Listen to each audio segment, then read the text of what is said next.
Hey guys, welcome back to my YouTube channel. If this is your very first time here, welcome. My name is Donna-Suela. And in today's video, I will be sharing with you the benefits of being a late bloomer.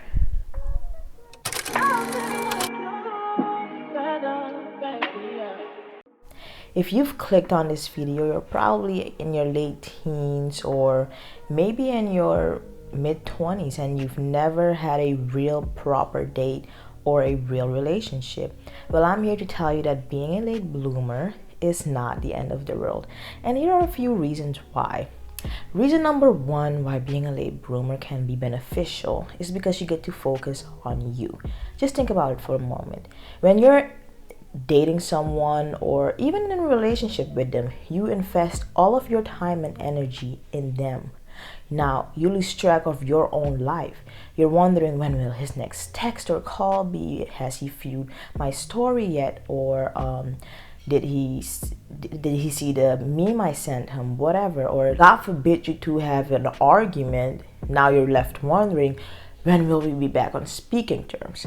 All of this excitement or sadness can eventually lead to you losing your creativity. You start building him up, meanwhile you still have a lot of construction work to do on yourself.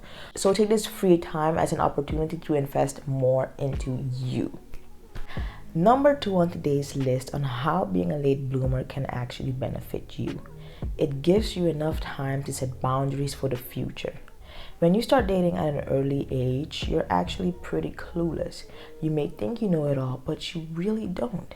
You probably don't even know who you are as an individual. What oftentimes happens to girls who start to date early on in their life is that they start to morph themselves into the girl they think their boyfriend wants. Even if he's done certain things she does not agree with, she'll keep quiet because she does not want to come off as a nag.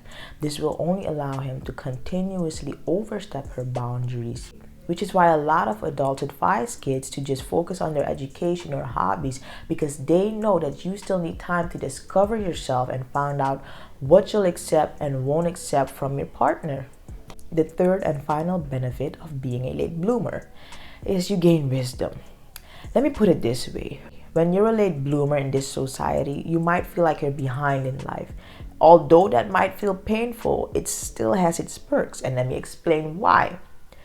Let's say, figuratively, there's this crowd in front of you. Everyone is sharing their experiences on certain things you have yet to experience because you're a late bloomer.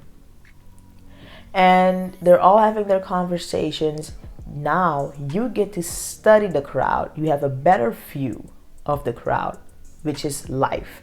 You get to see how you would like to live your life when the time comes. You get to plan yours, the things you would like to do and the things you'll definitely not allow in your circle. For example, you have this friend who always vents to you about her toxic boyfriend, and she constantly tells you that she confronts him about the things he's doing wrong, but he won't change. Now, your lesson learned is, if you can't change a man, change the man. That is your lesson out of your friend's life. It's a shitty way to learn a lesson, but yeah. Let's say she's finally found the courage to dump him. So she moves on to another guy. Let's say a few weeks after the breakup, she finds someone new. She's head over heels in love with this guy, and she talks to you about him. Then a few months later, she starts venting to you about how toxic he is and how he's just like her ex. Lesson number two for you is, don't ever jump into a relationship right after your breakup. Reason why is because you're still in that toxic energy that your ex has left you in, right? So you'll still attract those type of guys, just a different face. I have seen this happen to a lot of women around me, especially my family, the women in my family, from my grandmother to my aunts to my mom. They've always left a toxic guy and then they jumped right into another relationship, ended up with another toxic guy.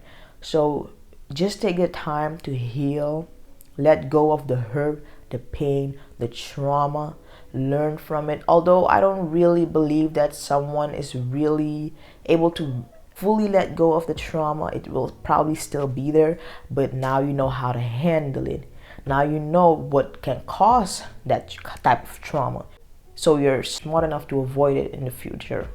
So if you're a late bloomer watching this, please don't feel ashamed of your situation. There are hundreds of you out there, and they're all experiencing the same thing. Just know that your time will come when it's right, and just be patient while you invest in yourself and your life, so that when the right person comes, you'll be pretty interesting to them. That was it for today's video. I hope you've enjoyed it. If you did, please give it a thumbs up and share with your friends. Thank you for tuning in with me, and as always, till next Wednesday. Bye bye.